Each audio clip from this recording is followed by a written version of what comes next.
It's amazing.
It gives me great pleasure to stand before you this evening and introduce the all-new Porsche 911. Any new 911 is a milestone in the history of Porsche, and as you'll find tonight, I think you'll agree with us that this is the best 911 ever. It's the culmination of almost 50 years of uninterrupted sports car history. Pfaff's history with Porsche and the 911 is equally impressive. We've become a destination for performance-minded drivers and enthusiasts. Since 1966, not only have we sold 911s, serviced 911s, we've pushed these cars to the limits at driving events, customer events, and on the track, including the famous 24 Hours of Daytona, and this year with the Porsche GT3 Cup Challenge. We began as a small dealership in Newmarket in 1964, and in 2001 we moved to a standalone facility in Woodbridge. Our investment with the Porsche brand continues to grow, and we've recently opened a new dedicated pre-owned facility adjacent to our dealership, and we're undergoing a major renovation in our showroom right now, which should be done mid-March. This investment will provide the room that our dealership and the Porsche brand needs to grow. In 2012, the new 911 leads a number of important launches, but tonight we're here to talk about this vehicle. So what I'd like to do now is introduce the President and CEO of Porsche Cars Canada, Mr. Joe Lawrence. Joe?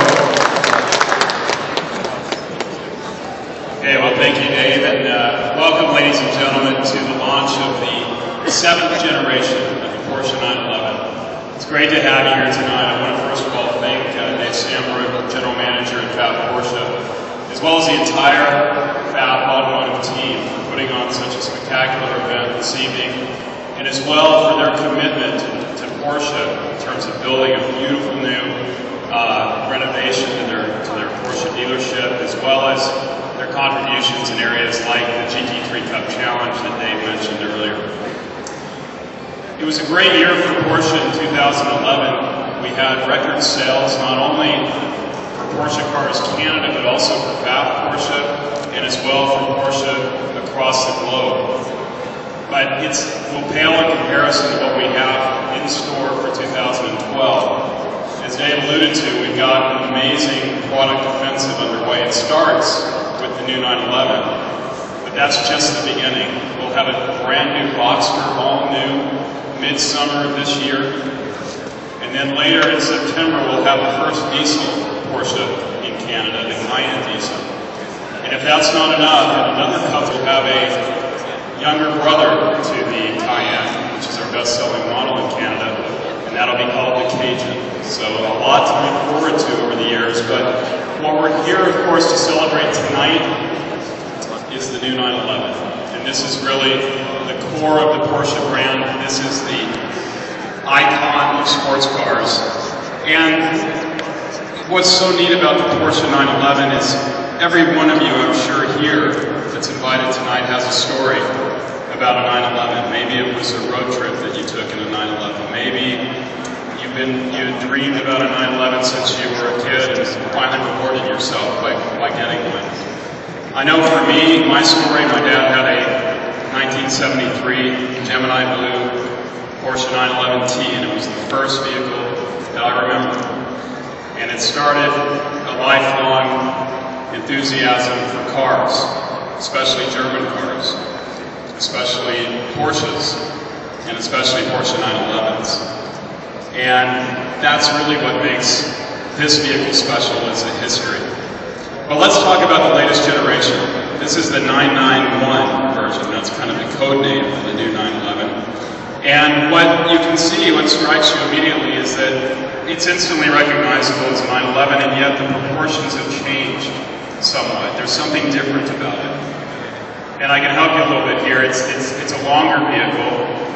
It's a little bit lower. And it's a little bit wider, but actually wider only in the front.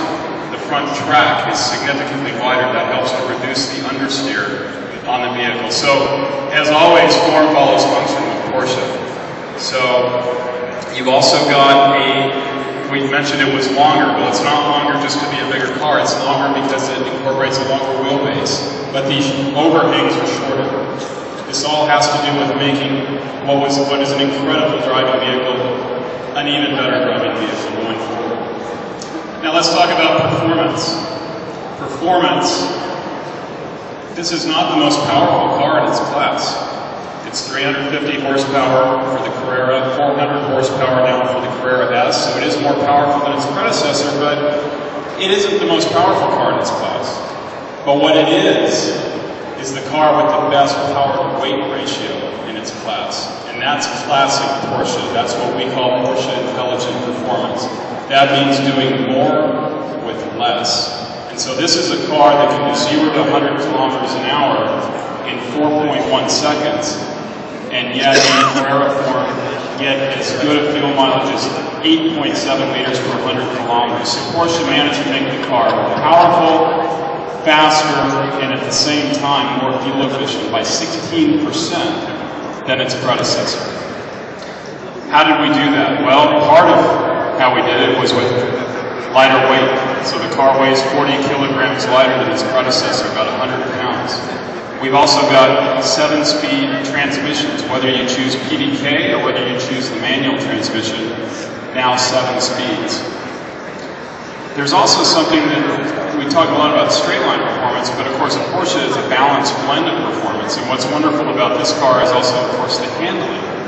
And we have something called Porsche Dynamic Chassis Control with the 911. First time ever on the 911. We've had it on some other Porsche models, but it's new to the 911. And what that does is it keeps the car perfectly flat under cornering. It's what we call an active roll stabilization. And I can tell you, I'm sure we have a lot of 997 generation owners out here, and that is, and remains to this day, a wonderful sports car, but you put it in a slalom against a 991 with PDCC, and it is amazing how Porsche has pushed the envelope of performance with the new 911. And I'll close with one number for you, and that number is 7 minutes and 40 seconds. And what might I be referring to there with 7 minutes and 40 seconds? Any ideas? I heard a few Nürburgrings out there. The 21-kilometer famous racetrack in Germany, the 911 Carrera S with PDK can lap it in 7 minutes 40 seconds. Let me put that in perspective. That means 14 seconds faster than its predecessor, and it means that this car can lap the Nürburgring as fast as today's 911 Turbo or today's 911 GT3. And I think that tells you all you need to know about the capabilities of what you might call a normal 911. So, in closing, I'd like to ask that you be sure to visit your friends at Pfaff Porsche, take a test drive. You'll come to the same conclusion that Dave and I have come to, that so many journalists around the world have come to, that our engineers have come to, which is simply, this is the best 911 of all time. Not only that, it's in our opinion, the best looking 911 of all time. And to tell you more about that, I'd like to present Mr. Michael Maurer, Porsche's global head of design, to tell you a little bit more about that. Thank you.